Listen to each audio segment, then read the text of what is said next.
Hi hello friends, welcome back to Ripsiram YouTube channel. நம்ம இன்றைக்கி கேரளா ஸ்டைலில் சிம்பிளாக மாங்காய் கறி, அதாவது மாங்காய் குழம்பு எப்படி வைக்கிறதுன்னு பார்க்கலாம். பேச்சுலர்ஸ் யாராவது பார்க்குறீங்கன்னா மஸ்ட்டு ட்ரை பண்ணி பாருங்கள். பிஸி உமன்ஸ் ஹரிபரியாக இருக்கிற டைமில் குயிக்காக பண்ண வேண்டிய ஒரு சிம்பிள் ரெசிபி தான். ஸோ இப்போ வாங்க மாங்காய் கறி எப்படி பண்ணுறதுன்னு பார்க்கலாம். அதுக்கு முன்னாடி ரிப்சிராம் சேனலுக்கு சப்ஸ்கிரைப் பண்ணாதவங்க மறக்காமல் சப்ஸ்கிரைப் பண்ணிக்கோங்க. ஃபஸ்ட்டு மாங்காய் கறி பண்ண வேண்டிய தேவையான பொருட்கள் என்னன்றது பார்த்துக்கலாம். நான் இன்றைக்கி மாங்காய் கறிக்கு அரை மூடி தேங்காய் துருவி மையாக அரைச்சி வச்சுருக்கேன். அப்புறம் ஒரே ஒரு பெரிய வெங்காயத்தை இப்படி நைஸாக கட் பண்ணி வச்சுருக்கேன். அது கூடவே 3 பச்சை மிளகாய் 2ஆக கீறி வச்சுருக்கேன். அப்புறம் கொஞ்சம் கருவேப்பிலை, தென் மாங்காயை தோல் சீவி இந்த சைஸ்க்கு கட் பண்ணி வச்சுருக்கேன். அப்புறம் 2 table spoon chilli powder, 2 table spoon coriander powder, 1/4 spoon turmeric powder, தேவையான அளவுக்கு உப்பு, தாளிக்க கொஞ்சம் கடுகு, ஆயில் எடுத்திருக்கேன்.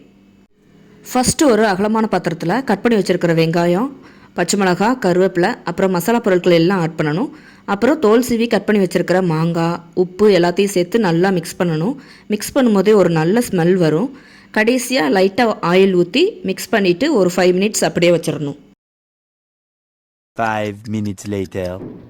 இப்போ 5 மினிட்ஸ்க்கு அப்புறம் ஸ்டவ்வை ஆன் பண்ணிவிட்டு ஒரு பாத்திரத்தில் தாளிக்க தேவையான ஆயில், கடுகு, கருவேப்பிலை எல்லாம் ஆட் பண்ணிவிட்டு அது பொரிஞ்சதும் நம்ம மிக்ஸ் பண்ணி வச்சுருக்கிறத ஆட் பண்ணணும். அப்புறம் மாங்காய் வேகிறதுக்காக கொஞ்சம் வாட்டர் ஆட் பண்ணிவிட்டு மூடி போட்டு வைக்கணும். A few moments later.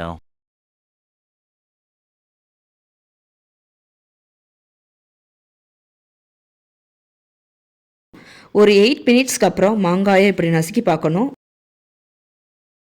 மாங்காய் வெந்ததும் அரைச்சி வச்ச தேங்காய் பேஸ்ட்டை ஆட் பண்ணணும்.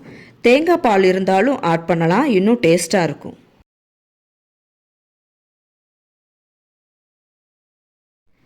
இப்போ திரும்பவும் மூடி போட்டு ஒரு 10 மினிட்ஸ்க்கு நல்லா கொதிக்க விடணும். அவ்வளோதான், கேரளா ஸ்டைலில் மணக்க மாங்காய் கறி ரெடி. நீங்களும் ட்ரை பண்ணி பார்த்துட்டு மறக்காமல் கமெண்ட்டில் சொல்லுங்கள்.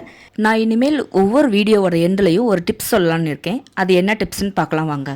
சின்ன குழந்தைகளுக்கு கால்களில் நல்லா ஸ்ட்ராங்காக இருக்கணும்னா அரிசி கழுவுன தண்ணியை சூடு பண்ணி மிதமான சூட்டில் எடுத்து அதை குழந்தையோட காலில் ஊற்றி ஒரு மசாஜ் பண்ணிட்டு வந்தீங்கன்னா கால்களில் நல்லா ஸ்ட்ராங்காக இருக்கும். அப்படியே ரிப்சிராம் சேனலுக்கு சப்ஸ்கிரைப் பண்ண மறக்காதீங்க. தேங்க்யூ.